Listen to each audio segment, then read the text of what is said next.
कविता क्या है, ये अपने अनुभवों और अपनी समझ के अनुसार आपको बताता हूँ।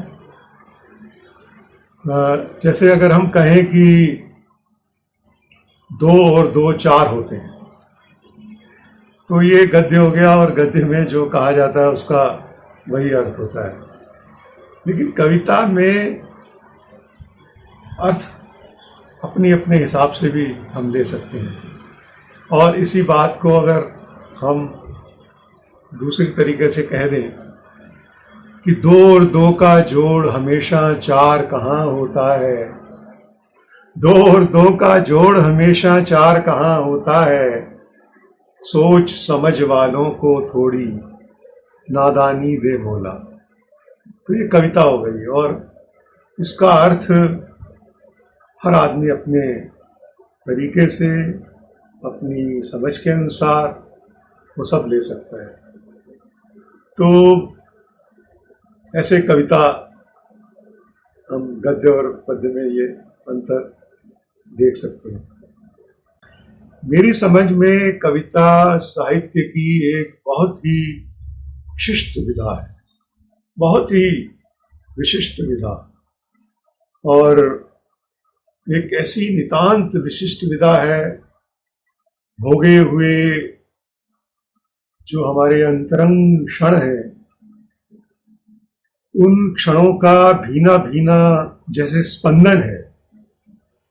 और जैसे कविता जैसे चिड़िया का एक गीत है, मैं कहूँ कि ये चिड़िया का गीत है, और जो हमें जगाने का प्रयास करता है, जगाने का आग्रह करता है, और एक ऐसा आग्रह करता है जिसमें विनम्रता है, जिसमें लय है, जिसमें करुणा है, जिसमें टूटे घोंसले बनाने का साहस है, उसकी सामर्थ्य है, और ये कहें कि एक सब्र है, एक हठ है, एक जिद है, तो वो कविता हो जाती है।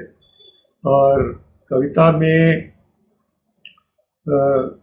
ऐसे जब सारे तत्व शामिल हो जाते हैं, मेरा एक दोहा है कि कविता एक क्रंदन नहीं, ना चंदन ना आग, कविता एक क्रंदन नहीं, ना चंदन ना आग, खट खट भर है ये सखी, जाग सके तो जाग, खट खट भर है ये सखी, जाग सके तो जाग। तो कविता तो खट खट भर है, हमें जगाने का, हमें सचेत करने का एक माध्यम है। तो उस लिहाज से कविता मैं समझता हूँ कि बहुत ही एक अहम चीज है साहित्य की। और कविता इसलिए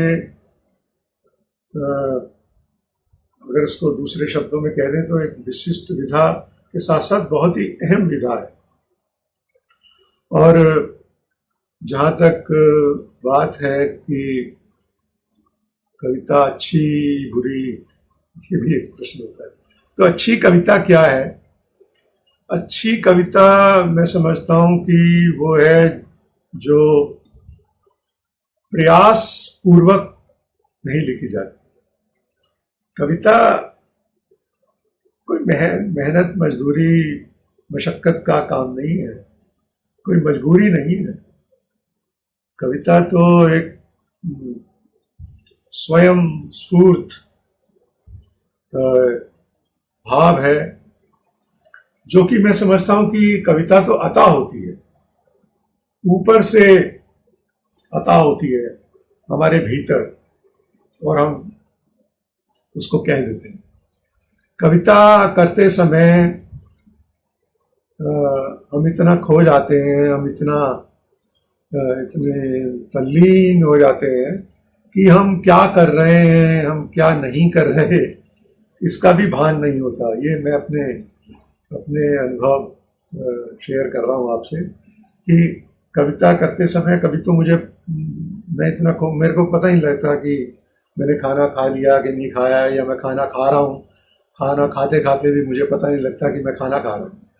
तो ऐसा जो खोने वाला भाव है, और एक एक ऐसी लगातार एक प्रसव वेदना होती है, लेकिन जब वो उस प्रसव वेदना से हम छूटते हैं, जैसे माँ बच्चे को जन्म देती है, और जब वो घर में या कहीं जहाँ जन्म देती है वहाँ किलकारियाँ गूंजती हैं बच्चे की, तो माँ सारा दुख दर्द का सब सब भूल जाती है। तो ये वही कविता जब हो जाती है तो वो आनंद की, परमानंद की अनुभूति होती है कवि को, और उस जैसा कोई पुरस्कार, उस जैसा कोई उस प्राप्ति उसको नहीं लगती। उसे लगता है कि मैंने पता नहीं क्या पा लिया। तो ये ऐसी अगर कविता होती है तो वो कविता मैं समझता हूँ कि बहुत श्रेष्ठ कविता है, बहुत अच्छी कविता है। और जहाँ तक मैं समझता हूँ कि कविता में ये बहुत ज़रूरी है कि क्या कहना है ये ज़रूरी नहीं है, ज़रूरी है कि कविता में क्या नहीं कहना है। संक्षिप्तता कविता का एक बहुत बड़ा गुण है।